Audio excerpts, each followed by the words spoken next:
Thank you. Good afternoon, members, officers and members of the public joining us today. Welcome to this meeting of the Climate and Environment Advisory Committee. My name is Councillor Jeff Harvey and I'll be chairing the committee today.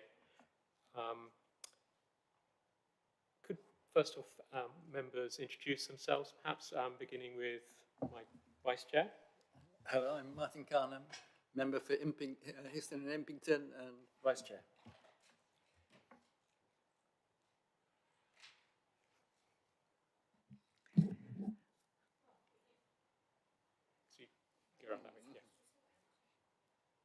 Good afternoon, Chair, everyone. Timmy Hawkins, Caldecott Ward. Good afternoon, everyone. Lisa Redrup, Harston and Comberton Ward.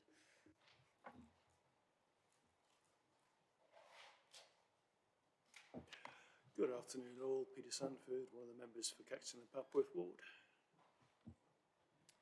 Good afternoon, Natalie Warren-Green, the member for Long Stanton Ward and also Cabinet Lead for Environmental Services.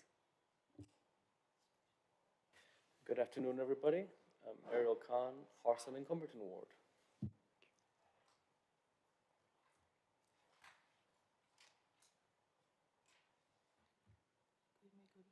Hello everyone, Shurmana Bhattacharya, District Councillor from Camborne. And would our officers present introduce themselves, starting with Bodhi, perhaps?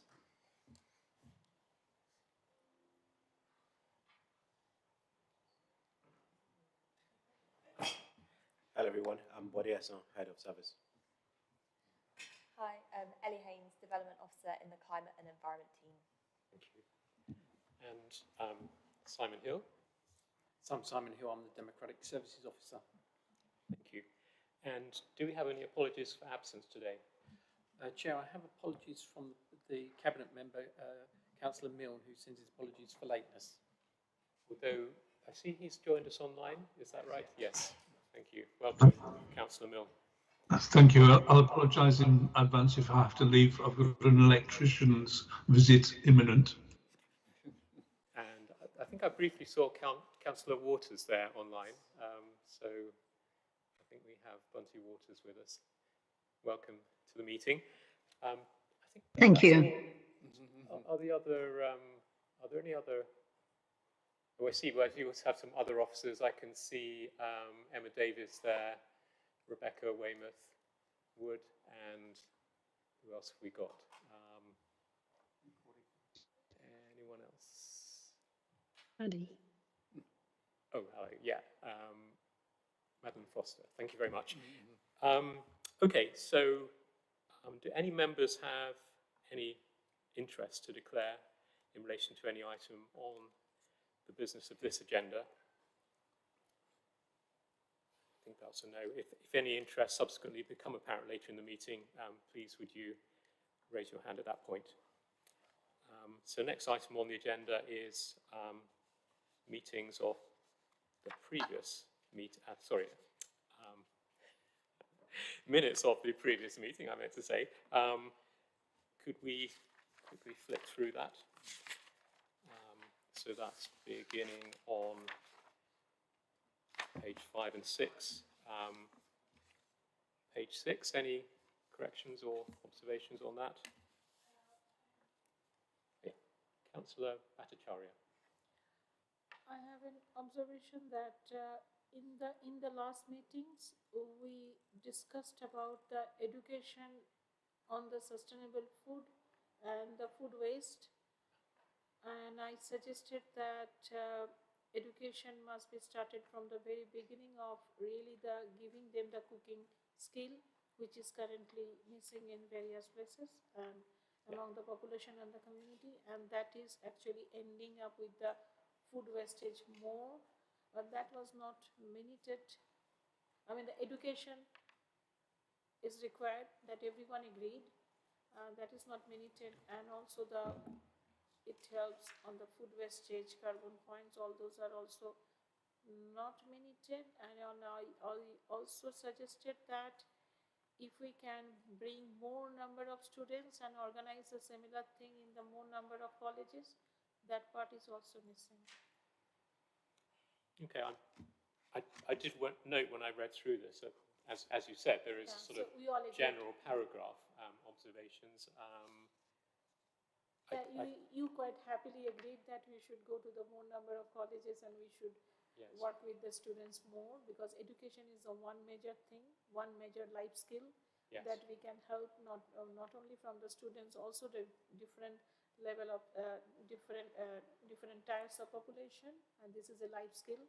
Learning about the cooking, and that will minimize the food wastage in this district.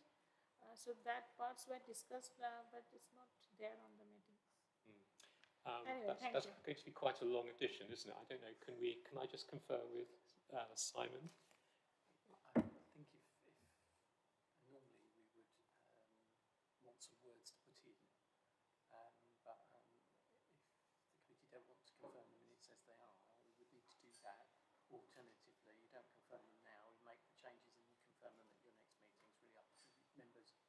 It needs to be words from Councillor Bhattacharya, and you would sort of use that as a starting point. Can do. Yeah. Yes. If they sort it Okay, out, okay. then you do it right and they confirm it with the chairman. Okay. Yeah. I mean, the minutes aren't a verbatim record of a meeting. Yes, okay. Okay. So I think that would be a substantial paragraph to add. If you were able to supply a summary of what you would like added, and then Simon can use that as a starting point to append the minutes, and then he could refer them to me to check, and then we would present them at the next meeting. Would that be satisfactory? Yes, great. Okay. Councillor Sanford. Oh, Peter Sanford. Councillor Sanford. Thank you, Chair. I think there's some confusion between the last committee meeting and the Sustainable Food Workshop on the 6th of March. I don't think we can minute what was discussed in the workshop in the same minutes as the last committee meeting. I'm not sure. I think Councillor Bhattacharya did make several points on that theme at the last meeting. Right, but these are the minutes of the 18th of February we're discussing, not the 6th of March. Okay. I fully agree that Councillor Bhattacharya made those comments at the workshop, but not at the committee meeting. Right, okay. Okay, that's the point. Like when we call the minutes of the previous meeting, so that was a previous meeting. We really discussed about the education, and we all happily agreed that education is a very essential parameter that will be worked on. But that is missing in the whole meeting. Now, if you say this is the minutes of the previous, so that's a confusion. But it is clearly said minutes of the previous meeting, where education, the life skill, going to more colleges were nicely discussed and agreed.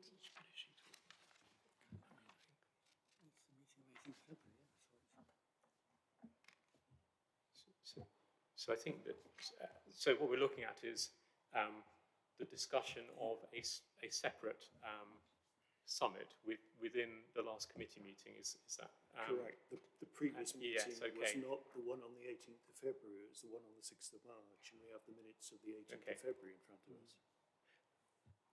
I do agree. And okay. The Sustainable Food Summit wasn't a committee meeting. Well, can we in any case give ourselves a bit more time to make sure this is correct by following what was suggested? Councillor Bhattacharya, you can supply Simon with a summary of the points you'd like made, and if they're admissible as minutes of the previous meeting, we'll insert them and then approve them at the next meeting. Would that be acceptable to you, Councillor Sanford? Yes, as long as it's clear which meeting the minutes refer to, that's fine. Okay, great. So can we now approve the minutes by affirmation? Thank you very much. No, sorry. Chair, you're not approving the minutes, you're bringing them back to the next meeting. So I'm sorry, you're absolutely right. We are not approving the minutes. Thank you for that. Yeah, okay, so we're going to bring the minutes back at the next meeting. Are there any public questions? There are not, Chair. No. So we can now move on to the next agenda, which is a review of the home upgrade grant. I think it's Ellie Haynes will be presenting. Thank you. Thank you, Chair. I have some slides which I will share on screen.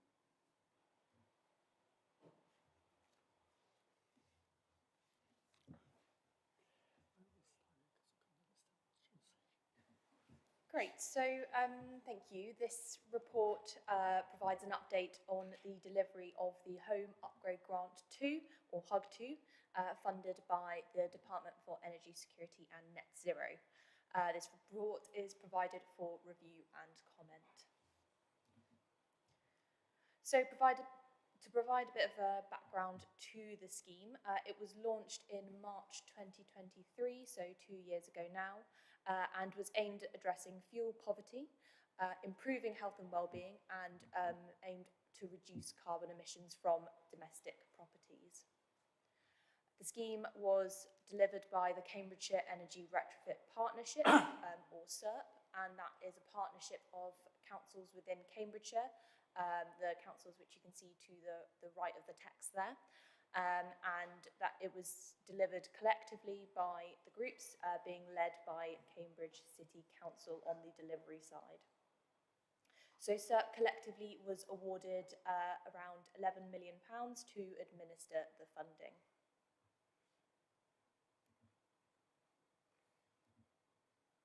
So a bit of background around the scheme and what it provided. So it was aimed at delivering fabric-first retrofit bespoke to individual properties, aimed at implementing the most effective energy efficiency measures and improvements. It had a number of eligibility criteria, which you can see there, and I should note that the first year income threshold was increased from 34,500 to 36,000, and that reflected the higher average house prices which were being seen across Cambridgeshire. So a number of measures were available, which you can see on the right there. So works were done also under the PAS 2035 quality standard. And ultimately the government gave approval for the measures proposed after a survey and a retrofit assessment. So we also used our contractor framework, which was procured collectively by the Cambridgeshire Energy Retrofit Partnership, so the work was delivered by these contractors. So in terms of how we marketed the schemes to residents and how we shared the scheme and made sure information on it was sort of shared more widely. We marketed it through the Action on Energy brand, so that's our kind of consistent public-facing brand, which we use for all of our schemes, and so that kind of gives residents a consistent face or consistent brand which they can recognise, so sort of we're not chopping and changing in between schemes to avoid confusion. We marketed the scheme in a number of different ways. So as a partnership, we used social media posts and advertisements in NHS hospitals. The contractors also led some of this marketing. So they delivered letters about the scheme and conducted door-knocking exercises as well to residents. And as a council, we also did a number of different marketing exercises, including articles in the South Cambs magazine. We did targeted letter drops and also door knocking to follow this. We made sure that we provided messaging for landlords which were being contacted through the Minimum Energy Efficiency Standards project. We also provided letters to those who were in receipt of assisted waste collections, recognising that these residents might also benefit from that funding. And also provided materials to our contacts in the NHS to sort of share the scheme with those who might be eligible, to make sure that And all of this was designed to make sure that the funding went to those who needed it the most, really. So in terms of our scheme outcomes, so on a Cambridgeshire-wide scale, works have been completed on 402 properties out of a target of 355. In South Cambridgeshire specifically, works have been completed on 74 properties, and that represents 149 measures installed. And we've also been awarded funding of around 8.5 million under the government's new scheme, the Warm Homes Local Grant. So this slide just provides a bit of a testimonial from one resident who received upgrades to their property. And they said, I wasn't really expecting to notice much of a difference during the summer, but the house has been a comfortable temperature inside, even during heat waves, so I expect it will be much easier to keep warm in the winter too. So it's really nice to see a testimonial from someone who had gone through the funding scheme as well. Thank you. Are there any questions? Yes, Councillor Bhattacharya. Can you go back to your second slide number 2, like where the amount of money was explained? And yeah, I know there is a proper guidance of who will be the benefiting group, like who are they actually benefiting on the, as a second one, the next one, where it says the number of amount of money and how many councils are engaged. Yeah, this one.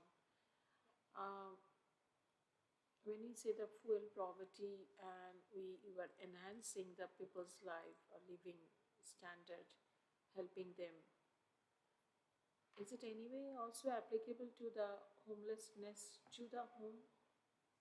Does it also help the people who are homeless in Cambridge, in our district or surrounding areas, can also get a warm home? Is that possible through this? And can this grant mitigate the homelessness as well, to support them, to give them a warm place to sleep in? Is there any provision? So this grant specifically isn't aimed at those who are homeless. It's aimed at those who own their own properties. There are other grants such as the grants available for social housing, which might upgrade social housing properties, which ultimately might benefit those who are experiencing homelessness. But I would have to, but not this grant specifically. No. Okay, thank you. Okay. Councillor Martin Khan.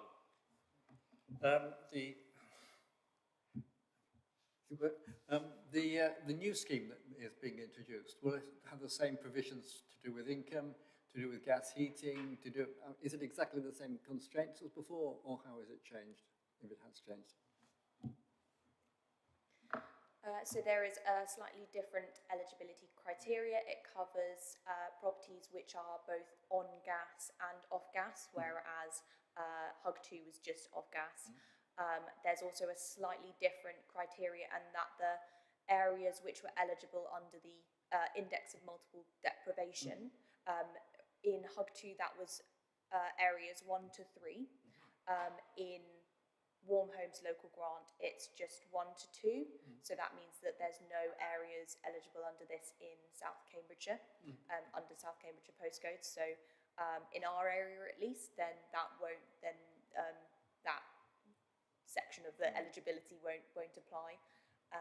But yeah, so that's, I guess, some of the key differences. There's also some differences in terms of the landlord eligibility and how landlords might access the funding as well. It's a slightly different way that landlords might access that funding.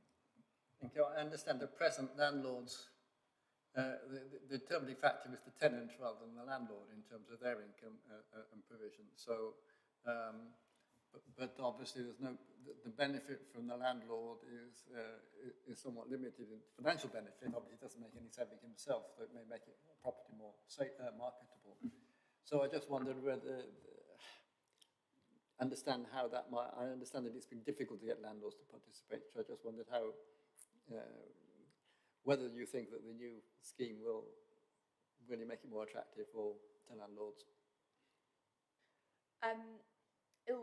It's hard to say. It's a very different criteria. Whereas before it was landlords were required to pay up to 1/3 of the cost in Hug 2, and also had a limit on their number of properties which they could have in their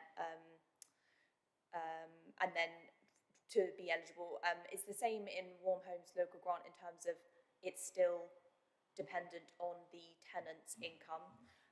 However, there's a slightly different criteria as to the payment. So I think there's, I want to get this right, but I believe they get one property funded under the scheme, and then after that one property, then they have to pay half of the cost towards the scheme, towards the upgrades, and then the limit on the number of properties that they can have in their portfolio is slightly different as well. I'm not sure who was first. I think slightly first me. Oh, right, okay. That's very gallant of you, Councillor Hawkins. So Peter Sanford, Councillor Peter Sanford. Thank you, Chair. Ellie, you may not be aware that in the past I've had to field comments from, it's actually the mother of an applicant. It may have been the previous scheme rather than this scheme, but they were finding it very difficult to navigate their way through the bureaucracy of the application process. Do you feel that's running smoothly now? Have you heard any complaints about applications being bogged down in the system? What's your feedback? I mean, we're always really, it's really important that we receive that feedback, because we do take on board any comments like that and make sure that the process for residents is as smooth as possible, and we can clearly communicate with residents throughout the process where their application is. And so sort of any feedback to understand how we can improve that process is really important, and especially with implementing a new scheme, we're really keen at this point to take any lessons learned on that forward, and we're really looking at how we can improve that and make sure that residents are understand where they are in the process, and how we can improve that, and you know what are some of the barriers that they're facing, and you know how we can make it easier. So we would really encourage them to get in touch with us, probably at our home energy inbox, which I believe is homeenergy@southcams.gov.uk. Thank you. In the case I mentioned, the resident or the resident's mother got in touch quite forcefully. I think that's now been cleared, but certainly if there's any more instances, I'll bring them to your attention. Thank you. Thank you. And Councillor Dr. Toomey Hawkins. Thank you, Chair. Thanks, Ali, for the information. I have a few questions. Maybe I'll take them one at a time. Yes. Hopefully I can lump them together.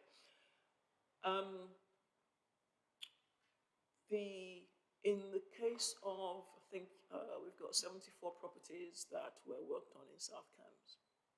Right. Now, are you able to tell us the proportion that was owner-occupied and private rented and social rented? Yep, so it would be, I believe, it would all be owner-occupied. I don't believe there were any privately rented properties, and it wouldn't have been social properties, because that would be a different scheme. So it would just, I believe, it's just owner-occupied. In which case, I think that answers my other question, which would have been, how did it work with the private rented. If there were no private rented, then that's me done. Thank you. Thank you. And I have a question myself. I know in Scotland, it made much more rapid progress than in the rest of the UK because the government was able to underwrite a much longer time horizon for the companies involved in providing the service. And I wondered if the government has been able to give sufficient reassurance to the industry that there'll be follow-on schemes that, you know, justify them investing in the workforce and everything else that goes around this, that, you know, we can help to make this a more efficient process over the next 20 years. Yeah, I think what I would say on this is that we are so as part of the CERP, the Cambridge Energy Retrofit Partnership, we're linked in with quite a few national organisations, so the National Retrofit Hub and a few regional working groups to make sure that any lessons learned and any lessons learned from the scheme as a whole, sort of specifically on the schemes, but then also as a whole, you know, in the wider retrofit picture, and making sure that that is, you know, fed in and shared as well more widely. So we're making sure that, I guess, any lessons learned that we find make their way back to the right places. And I think sort of the National Retrofit Hub is quite linked in with a lot of different organisations who can, you know, provide that feedback on the wider picture of retrofit and how and the impacts that, you know, there may be on you know, in industry and also the wider, I guess, the more the contractor-led focused picture as well. Yes. If I can just add to that, they haven't given much longer-term funding at all. In fact, if anything, it's slightly shorter. So CERP is now a little bit more expanded. We now include Peterborough, and we're hoping that the funding will be a bit more substantial. It's actually reduced. So it's not as long-term as we would like it to be. The expectation is that I think this only lasts 1 year or 2 years at the most, 2 years. So that's the funding we have. But what government have said is, depending on the performance of this round, then they may then increase the funding. But yeah, it's only 2-year funding. It's not long-term as yet. Okay, thank you. And could I just squeeze another question in? Oh, well, I'll let Councillor Warren Green go first, and then I'll come back. Yeah. Thank you, Chair. Sorry. There's been discussion from people about gas, and quite a lot of the houses in the district are oil. And I'm just wondering whether there's been measurement around the CO2 emissions for gas houses as opposed to oil-fueled houses, and whether or not where the balance is laid in terms of targeting those carbon emissions, or whether it really has been focused more on deprivation areas than the CO2 emissions generated by the houses. So I think probably thinking about the scheme, it's probably been in a wider, looked at in a wider sense rather than just carbon emissions. I think that's an outcome, but I think it's been more focused on sort of health and well-being and also deprivation and tackling those things. I think, I'd have to look into that a bit more, but it's certainly something which there is information on, but I would need to come back to you on it. Okay, thank you. I think that'll be a useful analysis to look at, because there are a lot of us, including myself, still having oil delivered to our homes right through the region. Yes, good point. Councillor Bhattacharya, I think you had another point to make. Thank you, Chair. I have 3 questions, actually, small 3 questions. So, how is the scheme partly similar to Peter, or to following up question? How is the scheme ensuring the digitally excluded elderly population or non-English speaking residents are being effectively reached and supported through the application process, because you know there is a digital divide when it comes to the elderly population. That is a question one. And second question is that given that this support to the landlords, what steps are being taken to prevent potential rent increase or tenant displacement after the improvements are made? There is a risk. Good point. There's a point. So, and then overall, like how is the success being tracked across different, different areas? So how do you track your success? But this house rent is a question I would like to know, and also the digitally excluded elderly population, how they are included to this application process. Yes. Okay. So I suppose that just a general observation. I suppose the primary objective is to gradually improve the quality of our UK housing stock in general. But I mean, I think there were some valid sort of specific points there. So Ellie, would you have any comments on that?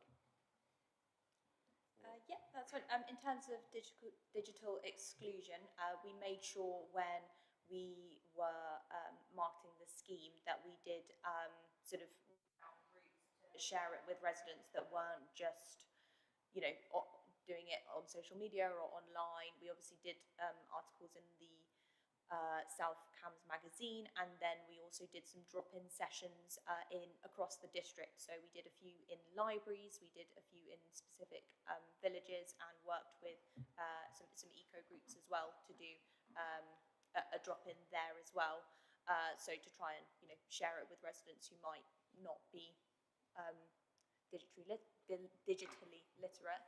And then also we do have processes which we can follow which don't require the online process, but sort of as long as that's flagged early on that someone is not able to do that process, then we can provide some support on that if they're then going through the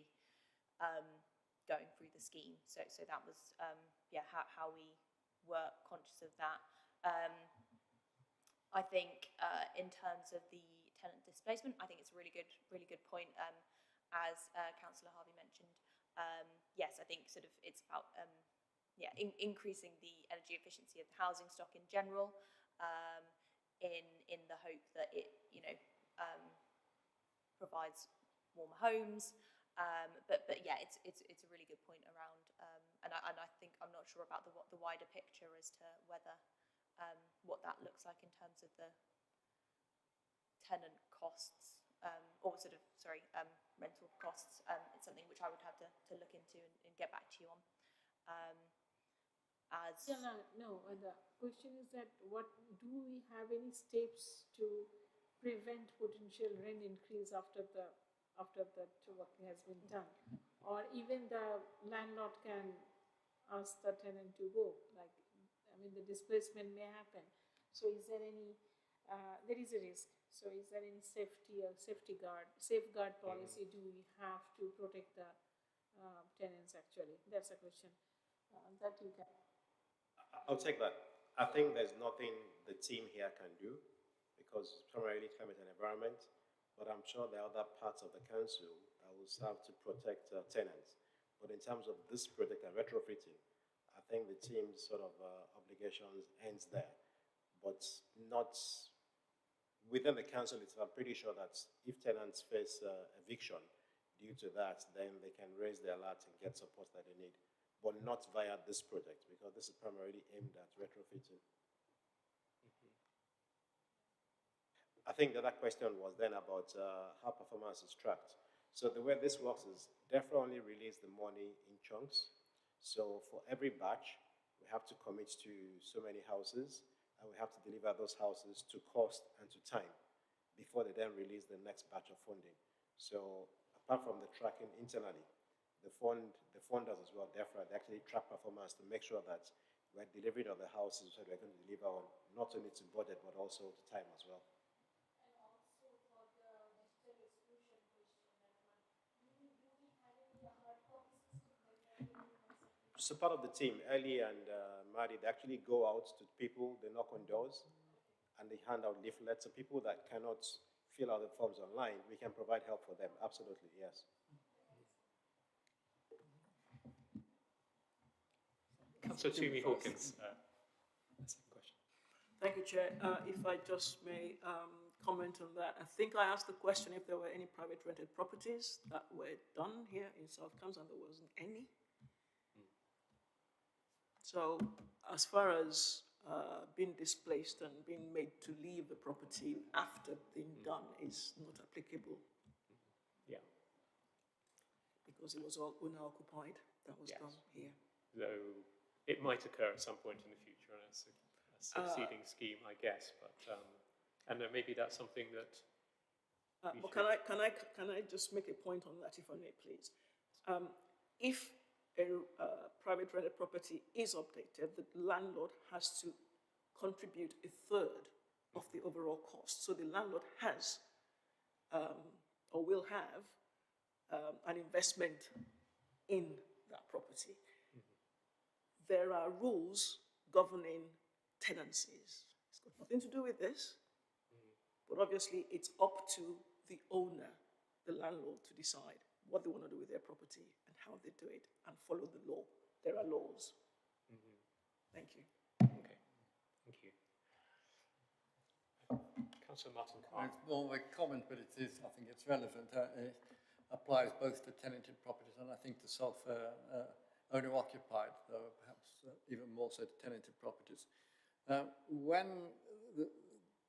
This scheme is providing a package of measures normally. You go along and do a scheme. The normal thing that happens when a heating system people might be interested in, is when a heating system breaks down. But that's the most unsuitable time to do it, because then you're at an emergency. I've had an experience in the last month like this, when a heating system broke down after a month, after two and a half weeks trying to get it repaired, suddenly finding that there weren't the spares available, and because it was such a short time and people were without heat, you're pushed to replace an existing because that's the easiest to sort out and you don't want to leave people without heat.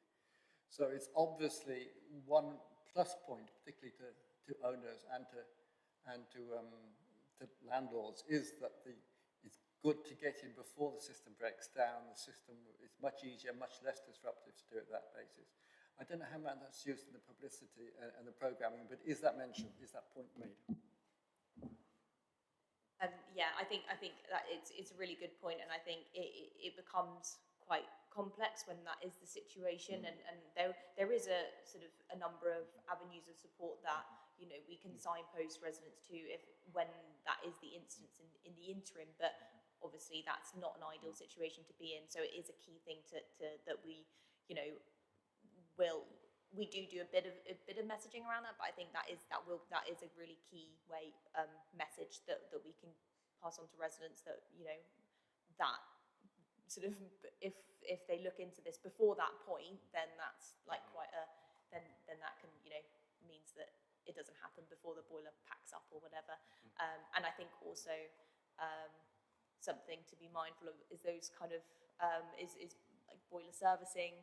And sort of when the points at which the need for upgrades can be flagged as well in person's sort of boiler lifetime sort of so making sure that interjection happens at the right time, so making sure that our messaging is right along those lines. I think this particularly applies from the transfer from a gas boiler to a heat pump, because that's not as simple as straightforward. You may have to have ancillary things done to accommodate the heat pump. So that's just a comment. Thank you. And could I just ask another question, if I may? That I think at some point we mentioned fabric first, and then later down the list we've got air source heat pump, for example, as an option. So does that mean it's fabric first in that you can't fit a heat pump and not have an upgraded installation, but you can have both if you like, they're done in the correct order? yeah, we will always make sure that the house is suitable for a heat pump, if that, and then that might mean the need for putting in insulation before that point, because there's obvious sort of real downfalls of putting in an air source heat pump in a sort of improperly insulated house, and so sort of we'll always make sure that, I think that's quite key in our approach, is making sure that that's done in the right level, and also in the PATH 25 regulations, it's quite clear on the need to do those things in the right order, and so that, you know, that's required of the scheme, really. Okay, thank you. And if you had a sort of limited fund available,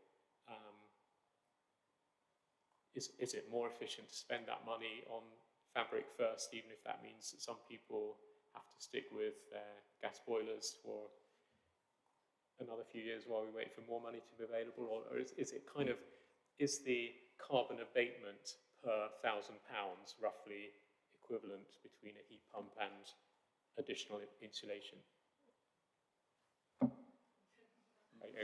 We probably don't know the answer to that, but I was just intrigued to know if you had a choice, whether you would say, well, you know, Mrs. Jones, we'd like to give you a heat pump, but that means that Mrs. Williams won't get her loft insulated, and that's a sort of a balance there maybe. But anyway, I think that's probably too complicated a question to answer on the hoof, if you like, but perhaps one to consider.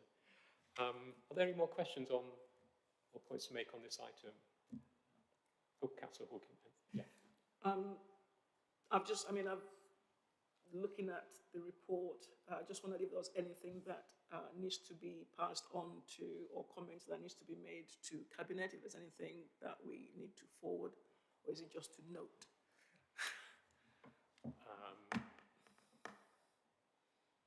Okay, I don't really know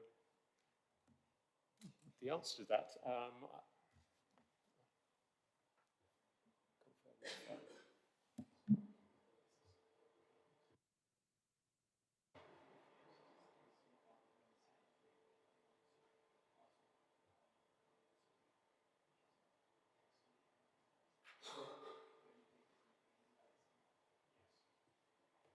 Do you think there's anything in particular we should forward to Cabinet, Councillor Hawkins?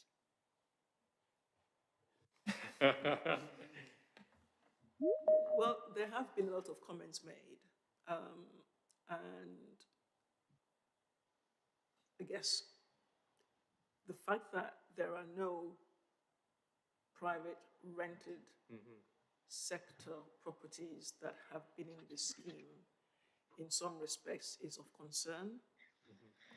I just wondered why the private sector hasn't taken this on. Is there something that we're doing or not doing? Because there's lots of people in rented accommodation. Yes. Well, this is a good question. And it just, 74% is none. Yes, I mean, it's a good point, because, I mean, it could be that the same channel is not viable. I mean, knocking on someone's door, then you're talking to the resident. So you've got to really be talking to both people, and maybe there's a different route needed to do that. I mean, so it just seems to me that there's a bit of a hole. Yes. Yeah. Knowing that there are, there's a lot of private rented properties, and I know we've not always had engagement from the private rented sector. And I know there are people who still think of them as rogues and as blah, blah, blah, blah, blah. Yes, okay. Which might not be helping. Could I ask Ellie whether, do you think, in view of not having upgraded any private rental sector, is there any way we could improve the communications so that, somehow because it's always going to be difficult, isn't it? Because you've then got to get two people to agree to the thing, whereas that's always more difficult than one. But are there any lessons we can learn to sort of try and address that? Yeah, I think our messaging, I think the new scheme presents opportunities with landlords because of the new criteria.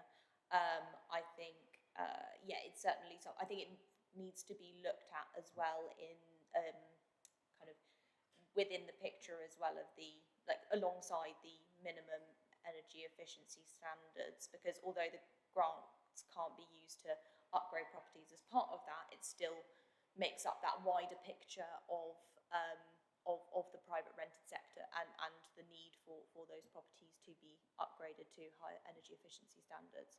So I do think, yes, we can probably work on our messaging and work closer with our colleagues in environmental health who you know have that contact with landlords as well to get the message out about this grant.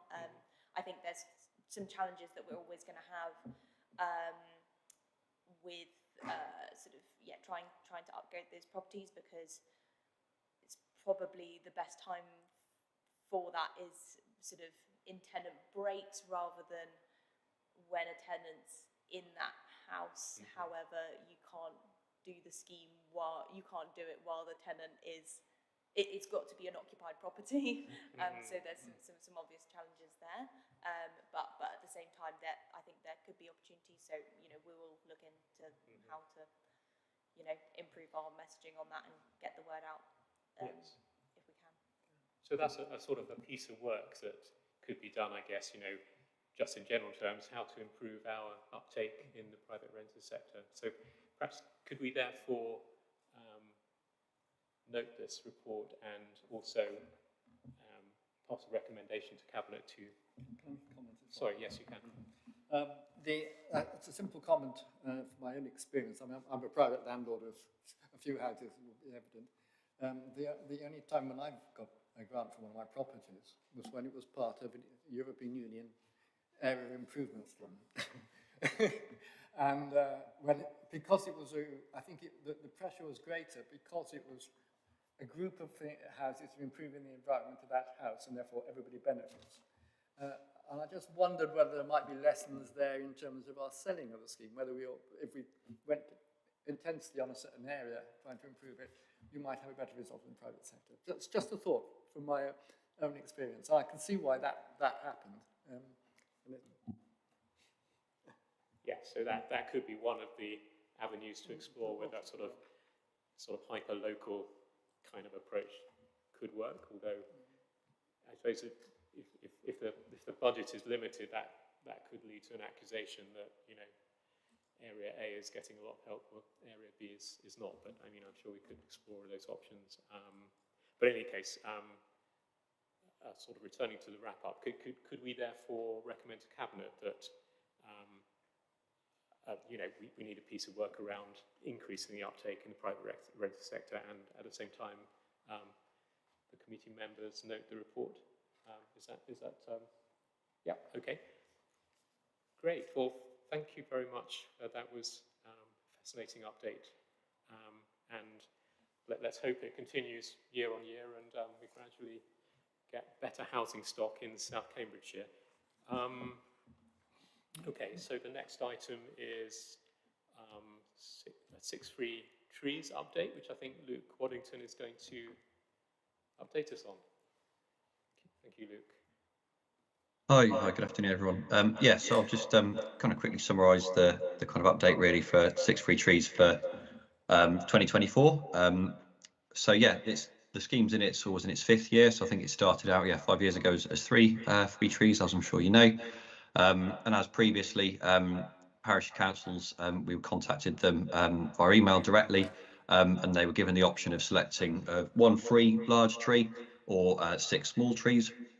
And there were 13 native trees that they could choose from, across, depending on whichever option they selected, whether they wanted a large one or 6 small ones. And in total, we had a good response, I think, taking it sort of in looking at it in perspective from other past years. So we had 47 parish councils that applied and received trees. We had 45 parish councils last year that received trees and 49 the year before that. So yeah, the kind of numbers of parishes that are accessing the scheme seems to be fairly consistent. And overall, across those 47 parishes, 162 trees were given out. And it was a pretty even split between parishes that selected 1 large tree or 6 small trees. So 24 chose a large one, and 23 chose 6 small ones. And then, yeah, so we've also had a few new applicants to the scheme. So 5 parishes applied that hadn't previously accessed the scheme. So obviously, while we're kind of still the majority of applicants for the parishes that received trees were parishes we'd heard from before, it's always nice to kind of engage some new parishes with the scheme as well. And so, yeah, that was kind of done kind of over December and the new year, and then yeah, throughout kind of middle of January, parishes were receiving their trees in time to kind of get planting. And so we've had, I believe, about 18 or 19 parish councils have come back to me with kind of confirmation and, well, photographic confirmation of planting, which is nice. So there's a few of those attached as well in the report, which I hope you've seen, just to sort of provide a bit of evidence, really, that the trees are going in. I mean, that's it, really. It's yeah, kind of brief summary, but just the kind of key stats figures really on the scheme. And yeah, I'm happy to take any questions. Councillor Toomey Hawkins. Thank you, Luke. I'm just curious. We seem to have this average of 45 to 47 parishes engaging. Do we know why the others are not taking up the offer? It's a good question. I don't. I think it might be possibly to do with at the availability of land that they may have. And obviously, I assume some parishes have more land than others in which they can plant trees. So it may well be to do with that. You know, in terms of the sort of the locations that they think are suitable for planting trees. But yeah, there probably is some work in sort of understanding perhaps why there isn't why those parishes aren't uptaking the scheme, and also potentially speaking to, as I mentioned, there was 5 parishes there this year that hadn't previously accessed the scheme. So perhaps it's a bit of work there in speaking to them and understanding why they didn't apply before, and what prevented them then and what's changed now, which might kind of shed a bit of light on that question. If I may come back on that, please, Chair. I would suggest that ward members are informed of which of their parishes have engaged and which ones haven't, and maybe us ward members can check in with our parish councils as to why they're not engaging. Thank you. Good point. Councillor Warren Green. Thank you. First thing I want to say is that in the parishes that I work with, this has been taken up, and I think it's been taken up for the full 5 years, and celebrated in the annual meetings that are happening at the moment, which is great. And seeing the photos of seeing the trees planted is really promising. And my question is, have we got any photos of the trees that have been planted over the last 5 years? And the reason I'm asking this in context is I know that some trees are planted with new developments and new roads, which aren't part of this project, but some of those trees don't live, and some of the trees that are chosen to be planted aren't appropriate for where they're planted, and therefore they're dying.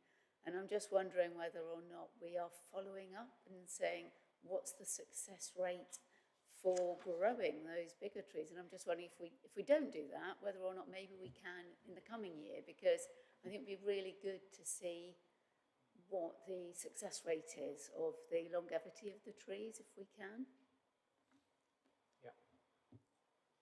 Yeah, absolutely. We don't generally follow up. I think it over the course of the sort of 5 years of the scheme, obviously there's sort of several hundred trees that have been given out, and so there's without kind of visiting each one, it's impossible to say for certain which have failed and which haven't. So you're sort of relying on individual parishes to sort of respond to a kind of a request, really. So I guess that whatever numbers we get, I guess, would always be kind of affected or influenced by that. But I think it's certainly worth investigating, because as you say, some will obviously potentially fail and others hopefully survive. But I think I suppose it'd be difficult to.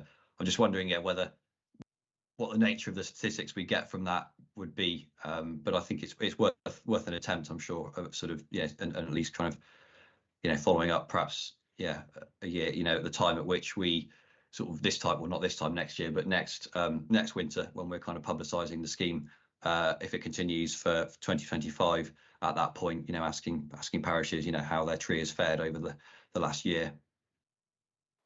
And I just follow up. I think that would be great. I mean, I think to Councillor Toomey Hawkins' point about getting members to reach out to parishes as well would be good. I'm certainly now going to ask my parishes for some. I'll probably go and have a walk around and see the trees that they planted 5 years ago. We're always invited to the planting ceremony for photos, but it hasn't occurred to me actually until now. So it's really useful that this has come up. It'd actually be good to see the success rate, only because we have had some, you know, trees dying, as not in this scheme, but in other schemes, and I think there are some lessons to be learned from that, and it'd be great. You know, I think I will definitely follow up in my ward, but I think other ward members might be able to ask that question as well when they promote this scheme more, because it is a really positive scheme, and it does bring a lot of pleasure to communities of all, and the people of all ages. We have from the age of 3 to 83, we're planting some trees in the parishes that I represent. And it was just great to see those children excited and the old people. I did right that span. So it's an amazing scheme. So, you know, let's make the most of it. Thank you. It's just been pointed out to me that Councillor Waters, Bunty Waters, has a hand up. So perhaps we could take her point before Councillor Sanford's. Thank you very much, Chair. Thank you. I'd like to say thank you very much from our parish for the trees that we've received. We're nurturing them at the moment in pots, so that we're waiting for the weather so that we can be sure that they will thrive. And unfortunately, Bar Hill has an incredible amount of trees, a lot of which are ash, and they're having to be taken down because of ash dieback. So we are very, very pleased and grateful to have trees that we can say, yes, we are replacing trees in the village, because residents hate to see it, as we do, trees being taken down. It's one of the saddest things. But yes, we really do appreciate it, and the message should be gotten out to as many parishes as possible, I think. So yeah, thank you very much. We'll continue to apply for more when we can. I know. So thank you. Thank you. And I also notice Rebecca Weymouth-Wood, our Environment Officer, has a hand up. Would you like to say something, Rebecca, before Yes. Sanford? Yeah. Thank you, Chair. So just a bit of extra, just another suggestion in response to Councillor Warren Green's question. I think that probably as a minimum, we could probably adapt the application form each year, so we are actively capturing that information. You know, have you been a recipient before? Please, can you give us a status update? And also, if you haven't replied before, why haven't you? And I think that's an obvious thing that we probably could do, couldn't we, Luke, to try and start capturing some information.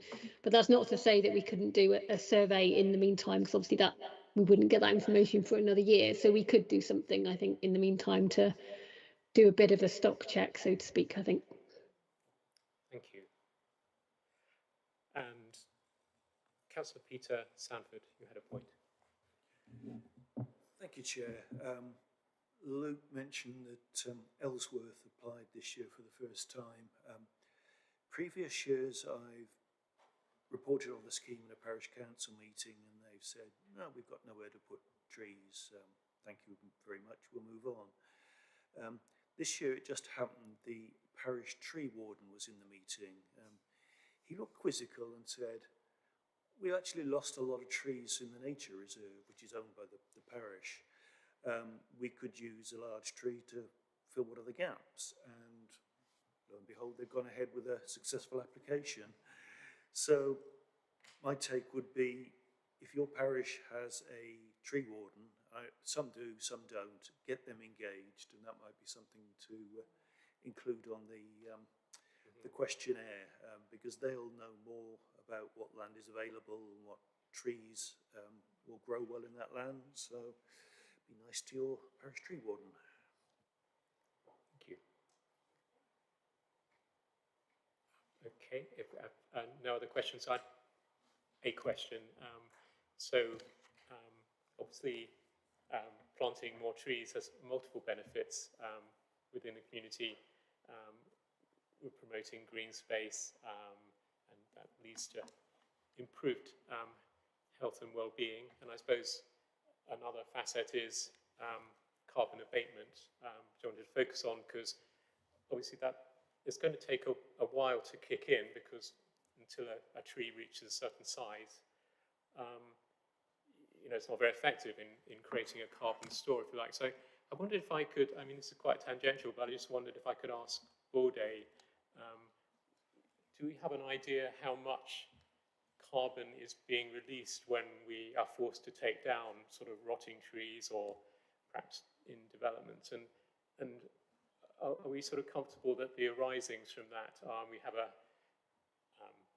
sort of a suitable use for?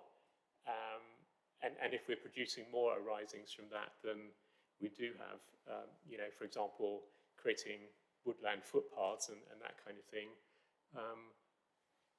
Is it worth considering how we actually process those arisings to, minimize the release back into the environment of the carbon contained in those arisings? Thank you, Chair. It's a good question, and the simple answer is no, we don't. The arisings from development, construction and demolition waste, we don't have any control over that. So the arisings that we control is primarily garden waste, and we have very, very good figures on that. And we can say with some confidence that all the garden waste that we collect is taken for composting or for digestion, so that bit we control. But there's a lot more that gets produced from construction waste. I think it's something we can look at as part of the overall Cambridgeshire waste strategy, which is under development now with our partners in RECAP, and just try and make sure that as far as possible, we put in place some controls through the planning process to ensure that construction and demolition waste is reused as much as possible. I'm sure those safeguards are in there, but we can take a look and try to reinforce them. Yes, I know somebody presented me with a statistic that we produce over 10,000 tonnes in South Cambridgeshire of, chipped wood from trees or tree surgery. And some of that, I mean, this is old information from about 5 years ago, but some of that is actually difficult to find a home for and ends up in, just big piles on available hard standing rather than, being properly processed. So it might be something to look at as we, because I suppose our addressing of climate change is a process of sort of grabbing the low apples first, and then once we've done that, then we move on to the next level. So that might be something we could consider in the future. Thank you. Okay. Well, apologies for that slight digression. Do we? Sorry. We have Bunty's back here. Oh yes, Councillor Bunty Waters. And also Emma Davis. Oh yes. Bunty, are you still with us? Yeah, sorry, no, I didn't put my hand up. Something. No, that's very strange. Sorry, no, please ignore it. A legacy hand. In that case, Emma Davis, I think. Is that right? You had your hand up too. Did, yes. I just wanted to add to the point that Bode made on construction waste. We are also in the process of developing a circular economy policy for the emerging local plan. So that will be something that will come through members in due course as well, which I'm sure you'll be interested in. Oh, excellent. You're ahead of the game as ever. So thank you for that. That's interesting to know. Okay, thank you. So if there are no further questions on this item, the next item on the agenda is a compendium update report for the SEAC committee from Ellie Haynes. Thank you, Chair. Yes, so our first two items I will cover, and then I'll hand over to Emma Davies to give the update on the local area energy planning. So the first section of this compendium update report is just a quick update on the development of the climate and nature strategy. So over since sort of the 4th of June, which saw the initiation of the project to commence the development of the new climate and nature strategy.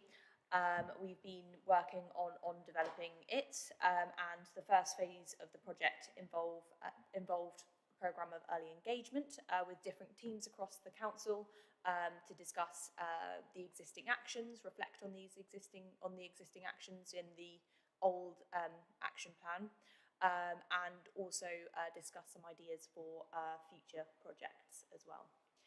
And through this, as well as conducting research into sort of the delivery of different climate and nature strategies across the UK, using different examples of best practice, we sort of developed a set of key themes, which will help to shape the actions within the strategy. And that included the following of transport, energy and retrofit, nature and water, sustainable food, waste minimisation, business and supply chain, and community support and behaviour change. So early engagement on the themes was held with residents and organisations across the district at sort of quite a high level, just to discuss different sort of organisations and people's thoughts around these key sort of high level themes. And that included events like the Chamber of Commerce's CAMS B2B event, the South Cams Christmas markets, to try and sort of speak to those people who we wouldn't normally speak to from the climate and environment team. And so that kind of involved having direct conversations with around 130 individuals so far. And that feedback has helped shape how we're developing the strategy as well. So we're currently in a process of writing these sections up. And that's kind of on track for completion of a first draft by May 2025, so May this year. And a public consultation will be held between June and August 2025, where we'll welcome the public's view on the draft strategy. And the draft will be shared with the committee prior to this consultation. Yeah, should I pause before the next item for any questions on this? Would that work best? Yes, do we have any questions? I haven't noticed any. Okay, I think you can continue. Thank you. Thank you. And then the second update is just on the Net Zero Villages programme. So following the previous committee, where we gave an update on how on the scheme we hadn't quite awarded the projects yet, and so we wanted to provide an update on the funded projects. So the scheme was significantly oversubscribed. So we had around £362,000 of funding, and we received, and the applications we received totaled around 780,000. So yeah, so you can, it was quite significantly oversubscribed, but we basically funded 9 of the top scoring applications using the entirety of the Cambridgeshire and Peterborough Combined Authorities allocation, and then also the District Council provided just under £15,000 worth of additional funding to allow us to fund one of the projects which had scored equally as well as the sort of next one up as well.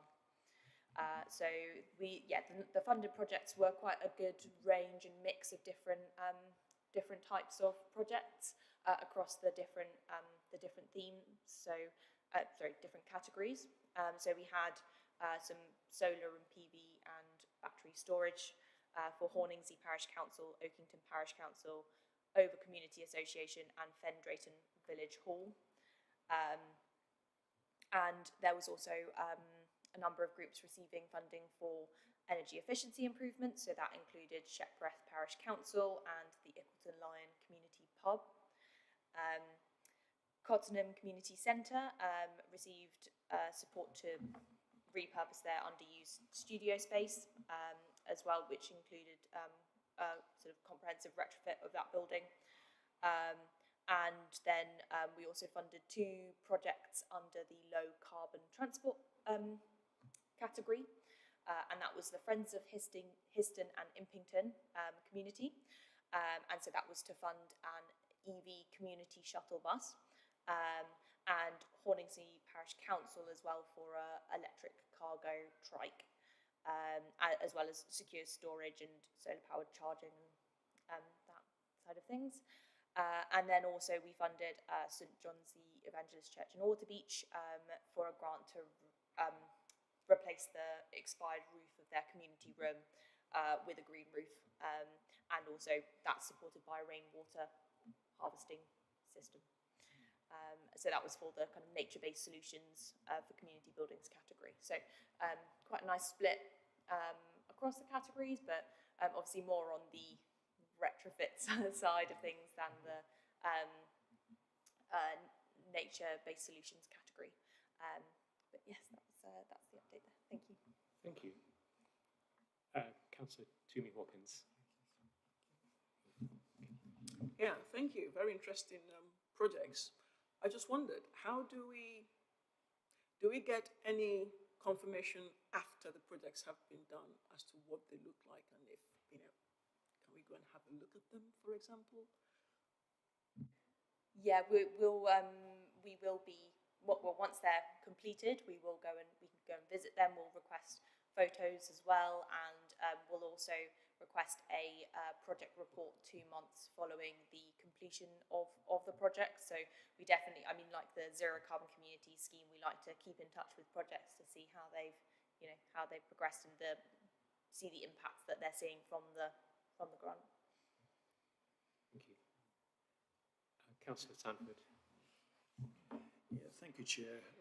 Given this scheme has been significantly oversubscribed, I'm wondering if anyone has been talking to CPCA and suggesting they might do another round of funding in the coming financial year.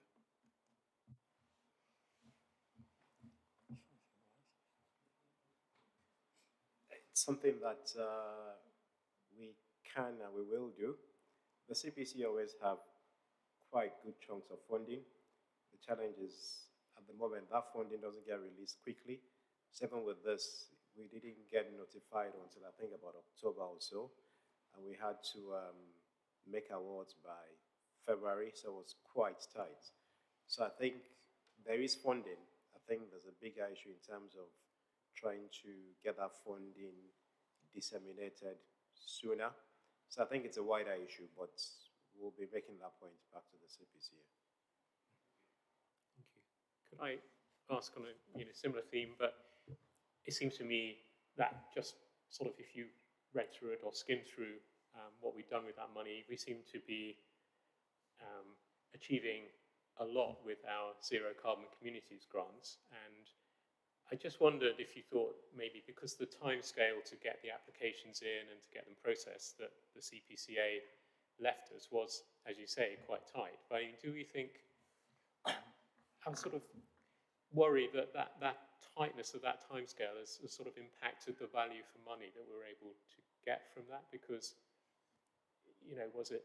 was there a lower bar set in terms of proving that you were delivering value for that money? Just a question. I don't think so. I think we were very privileged in this council because the team did quite a lot of work in trying to make sure we picked the best projects. And in the end, there were 2 or 3 projects that were very good, but we didn't have enough funding. But SCDC then stepped in and provided the funding. So I think we've been able to get the best of what was available in this instance.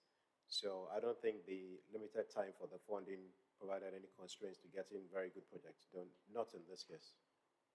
Great, thank you. If I could add to that, yeah, I think we were quite impressed with the what's it called, the quality of the applications, given the short time scale that the applicants had to apply. So yeah, I think I agree with Bodhi there. Yeah. Good, thank you. Any other questions?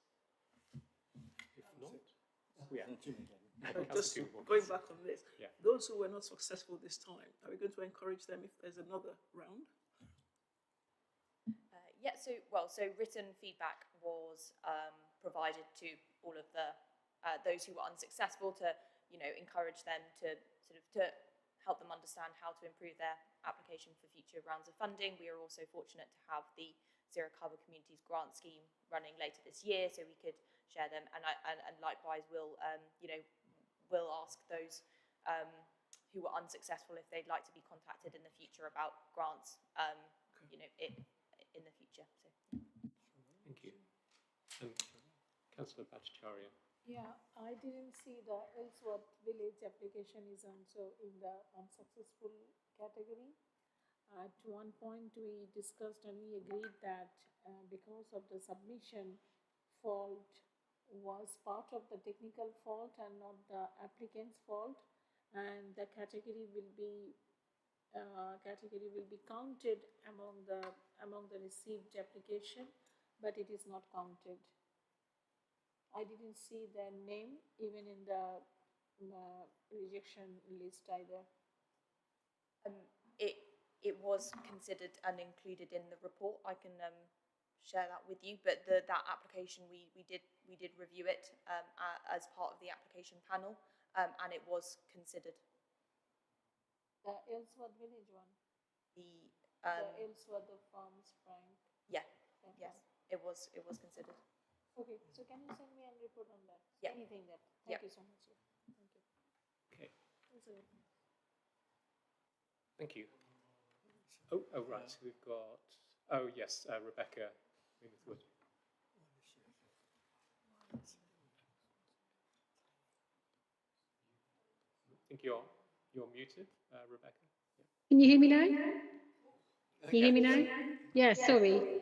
Yeah, just in answer to your question, I think we were in a fortunate position in that we are an experienced council in administering grant funding because we've been running the ZCC grant for many years. And I think that probably did put us in quite a good position in terms of administering this particular funding, and I think, what you say is probably true. And I think other Cambridgeshire partners may have struggled to sort of,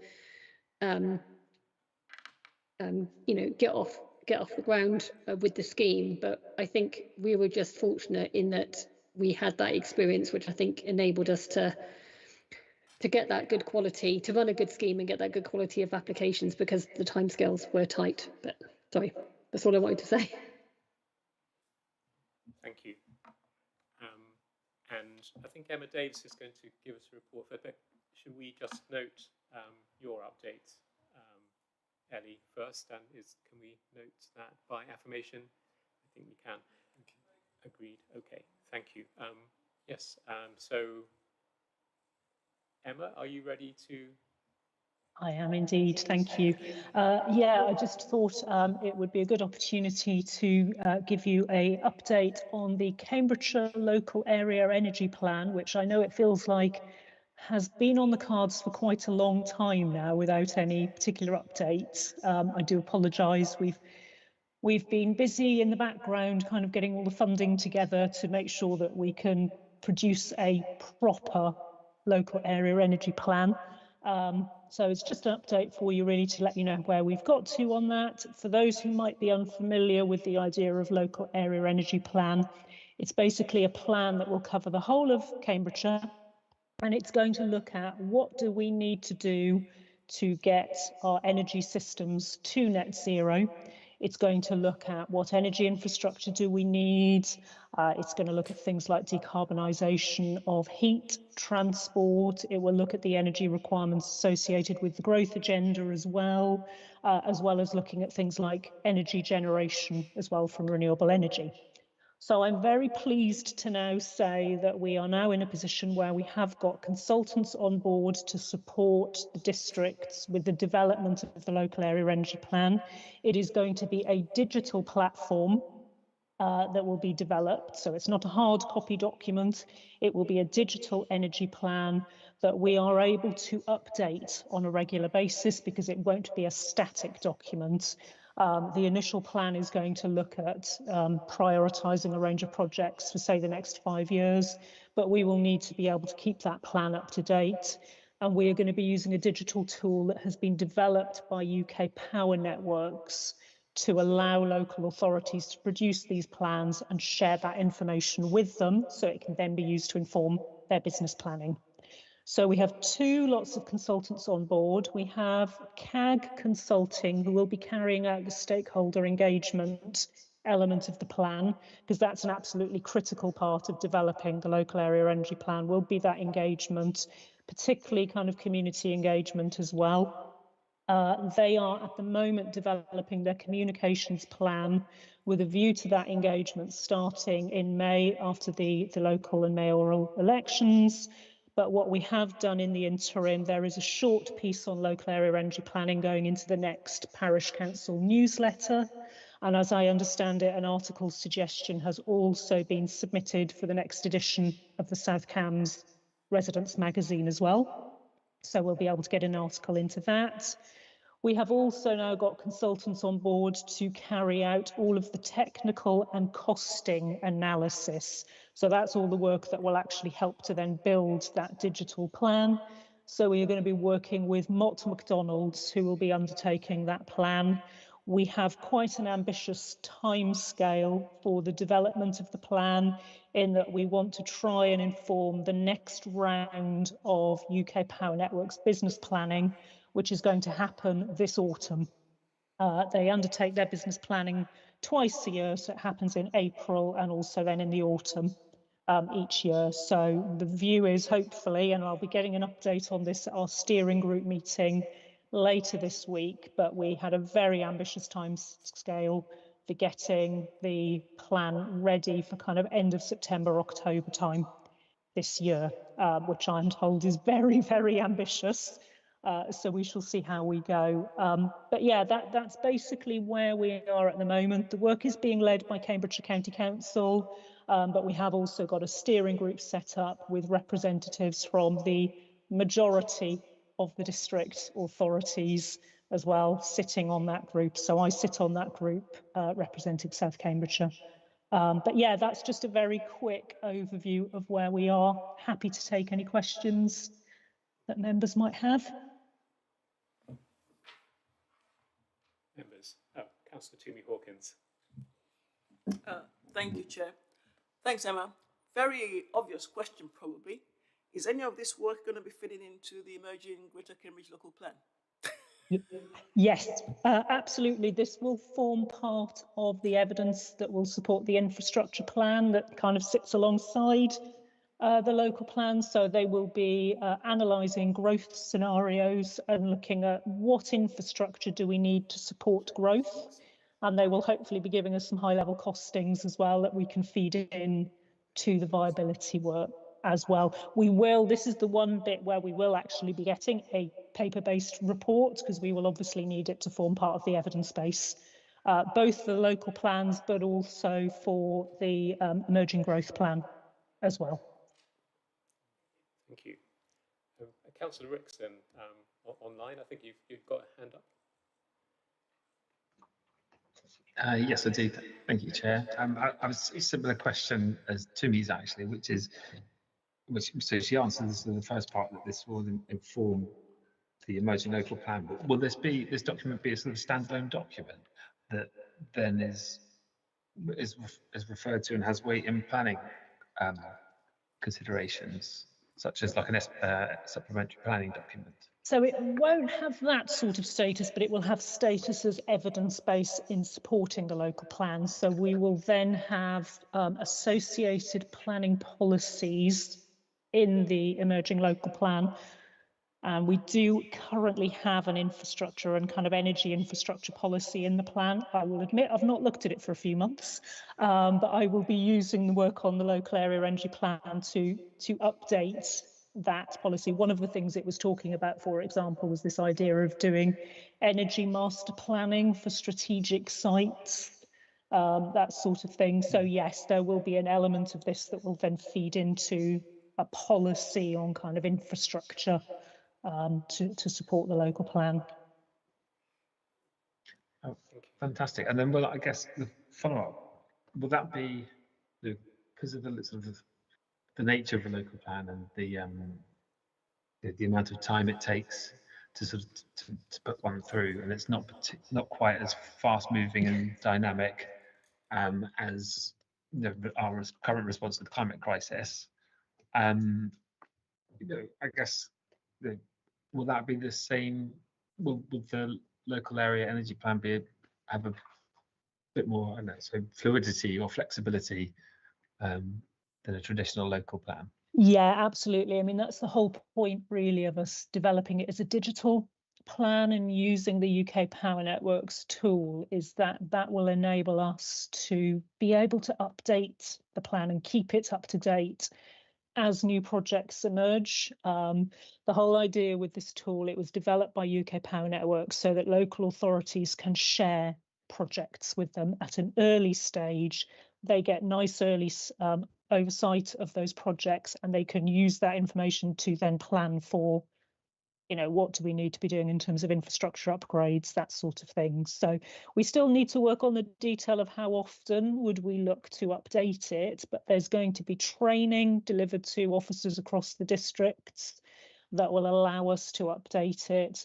And we can, I suppose, because the digital tool already exists, if there are critical projects coming forwards at certain stages, say it's outside of a local planning process or something, we can still, upload those projects into the digital tool as and when they become available. So say, for example, the authority had a renewable energy project it wanted to bring forwards, we could upload that into the tool at any time and share that data with UK Power Networks. What I should also say as well is that we are also going to be linking in the work on the local area energy plan into the new regional energy strategic plans that are also now being developed. They are being developed by the National Energy Systems Operator. So we've made contact with them already, and I am also going to be going along to a workshop in a couple of weeks, I think it is, which is starting to look at how that regional plan is going to evolve. Fantastic, thank you. Thank you. Yes, I have a question, if I may. So I wondered, Emma, how, had, was it 2 or 3 years ago, UK Power Networks planning their Rio ED2, business plan, which sort of relates how much they're allowed to charge their customers against, how much infrastructure investment they're going to do. And I think their ED2 business plan was very much focused on creating, or rather making better use of existing infrastructure by, paying people to flex out of the system if they could peak usage times. And I think we just had a quick Google, and I think ED3 is due in 2028. But, have they sort of modified their approach, or do you think they will? I mean, because it's clear now with everything that's going to happen in our area, if the government's plans are realised, we're certainly going to need a lot of new infrastructure. Is that something that has been recognised at UK Power Networks, and not only by UKPM, but also by the regulator? I think that recognition is there now. I've seen a significant shift in mindset over the, gosh, how many years it's been that I've been working on energy infrastructure, from a kind of very reactive position to a much more proactive approach. And I think that's part of the reason why they've actually developed this digital tool, because they need to get a much better understanding of what's coming, and us being able to develop these plans and use tools like that just assists them with knowing what is on the horizon. So yeah, I think there is that shift coming. We have certainly seen as well a bit of a shift. I think the work that was done to help support the new grid infrastructure that's coming to the south of Cambridge. We've got 2 new substations currently under development. And we worked quite closely with the Greater Cambridge Partnership and also UK Power Networks to develop a business case for that infrastructure that enables us to get full Ofgem funding. for that infrastructure as well. So I've definitely seen a shift in how things operate, and we can't understate, I think, the importance of these plans in helping to provide the evidence and the data needed for UK Power Networks and others to get better evidence of what is coming and what they need to be planning for, albeit their plan periods are still only going to be in those 5-year blocks. But yeah, we can give them a better understanding and help inform the process better. I'm hoping that helps answer that question. Yes. Well, just as a follow-up, I mean, historically, I think UK Power Networks have been able to say that they're not legally allowed to anticipate need and they have to only sort of react to it. I think that legislative sort of landscape has slightly changed, hasn't it? Yeah, it's that whole forward funding issue in that they couldn't forward fund infrastructure because of the risk of having stranded assets, and that's not something that they are allowed to do. One of the other things that the local area energy plan will do, as I say, it's going to look at costings for what is needed. It's also going to consider how that could be financed. So there could be other things. We've had many a conversation with UK Power Networks where they've said, oh, well, we're more than happy for somebody else to do the forward funding because that de-risks it for them. But yeah, we're going to look at, are there other options for financing some of this infrastructure? Because I have no doubt in my mind that the costs are going to be significant. So yeah, I think I am seeing a bit more kind of a shift and some flexibility. I think with the work that we did on that new infrastructure for the Southern Fringe, there was a clear economic case as to why it needed to be funded and brought forward so it could support a lot of the kind of science park developments in South Cambridgeshire, in the area south of the city. So we've got a good track record now, I think, of being able to demonstrate a need for infrastructure to come forward. And I think as well the regional approach might help with some of that shift also. Thank you. Do we have Councillor Hawkins? Thanks, Emma. Just to add a bit to that, I mean, there is a big need in this area. We're all sort of going electric,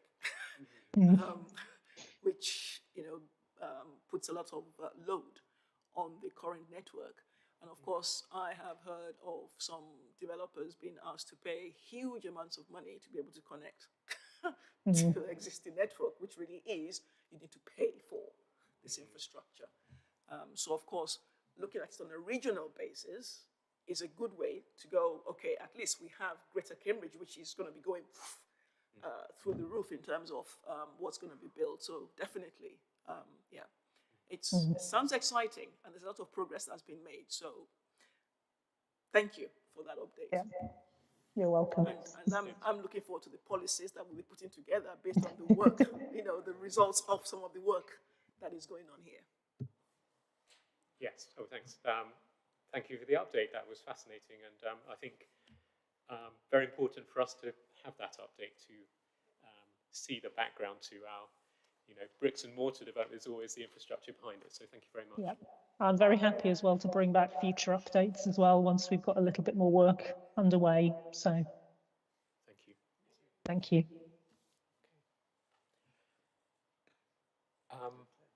Right. So I think that brings the agenda to a close, apart from looking at the forward plan. Yes, one moment, sorry.